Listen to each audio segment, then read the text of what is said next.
Hello, and welcome back to Battleblogs, a show where I take a look at the sport of robotic combat, and particularly the BattleBots television series, and talk about its current developments, stuff going on like that. I also, every episode, feature a particular bot talking about its design, how I think you can beat it, stuff like that. Well, the current 2021 season is still on its way. It's in the preliminaries, and first episode I'm talking about we were featuring. They all put together matches that included bots that were difficult to knock out. It's like very, very tough, hard to break bots. And of course we had fun, cute ones like Rusty. I love Rusty. It doesn't stand a chance, but is there something very charming about that scrap metal darling? I love watching Rusty. It's silly. We saw the return of Duck. I like Duck. It's basically this titanium brick that happens to have a little bit of a lifting arm. This time in the shape of an actual duck bill, which was interesting. But so yeah, a lot hard to beat bots then. That episode. Then the following one, since I do this bi-weekly, there are 2 episodes that I talk about.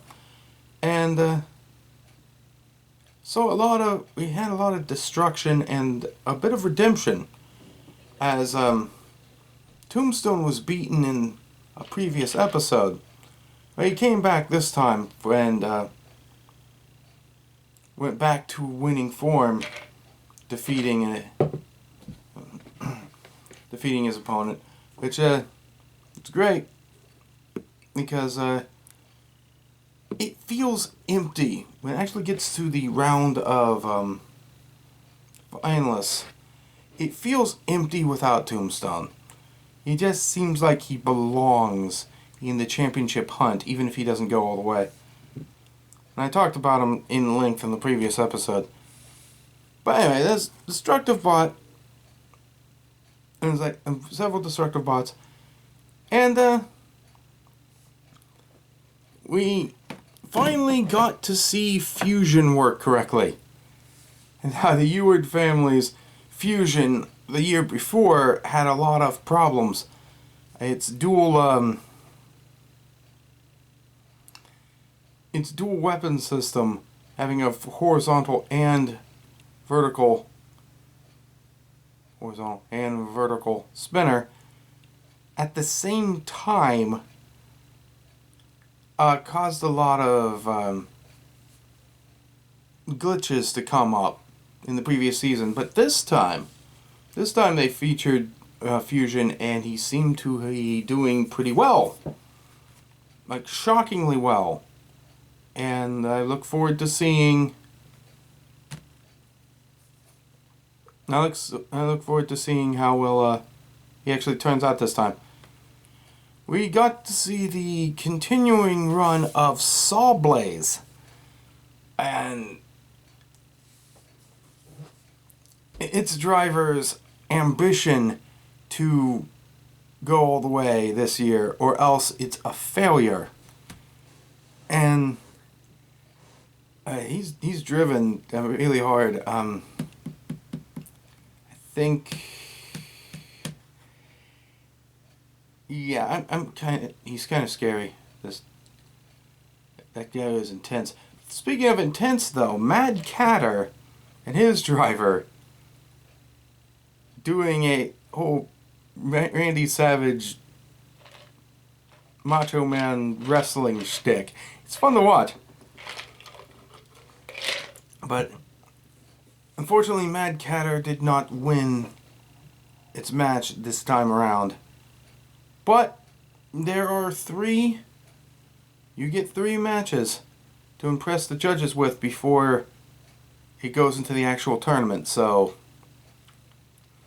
these bots that may have lost a round have a chance to turn it around. And yeah.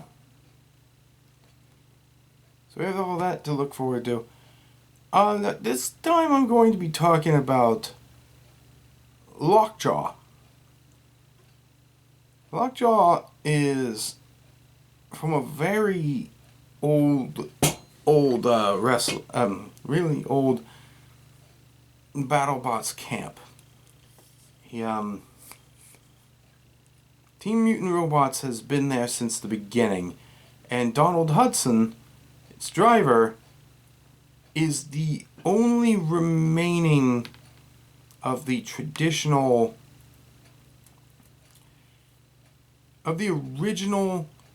bot crews.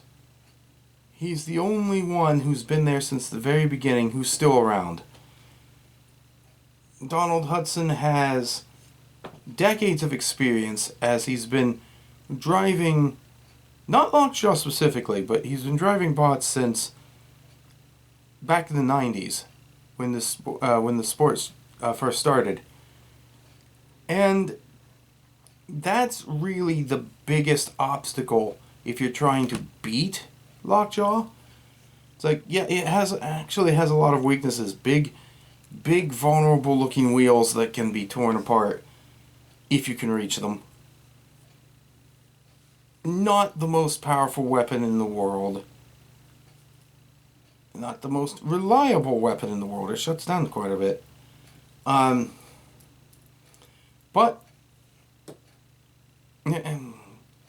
some of the strengths. I always loved Team Mutant Robots, what I call roll cage design, where it has this pipe frame that they put armor along.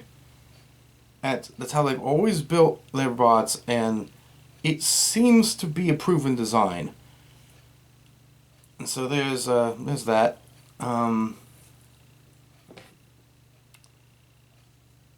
Honestly, beating Lockjaw is not especially hard. The biggest problem is Donald Hudson's experience. He's an amazing driver just because he's been around for so long. And it's definitely something to worry about because he can cause miracles to happen just from his experience. And he's still someone to look towards in this tournament. There's always a chance he's going to make it into the championship run. And he's open. The veteran may make it all the way again this year.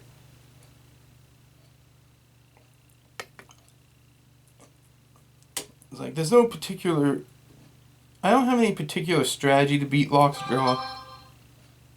I don't have a particular strategy to beat Lockjaw, but I do have just the warning. If you're going up against them, you have to be very wary of Donald Hudson himself. A very good driver, could easily run circles around you.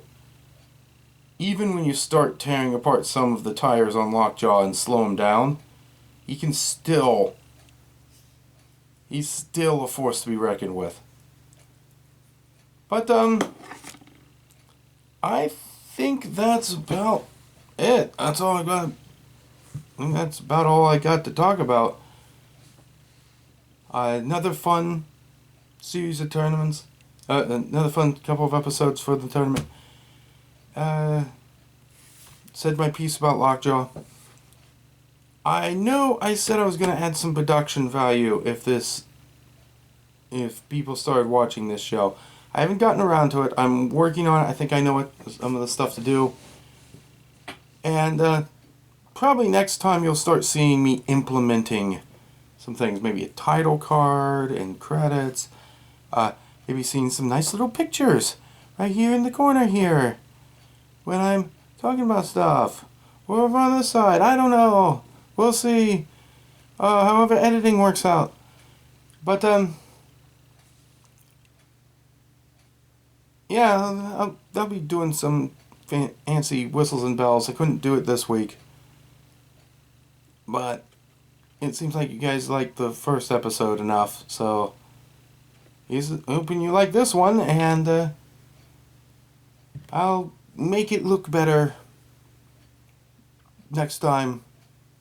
But until then, my friends, it's robot fighting time.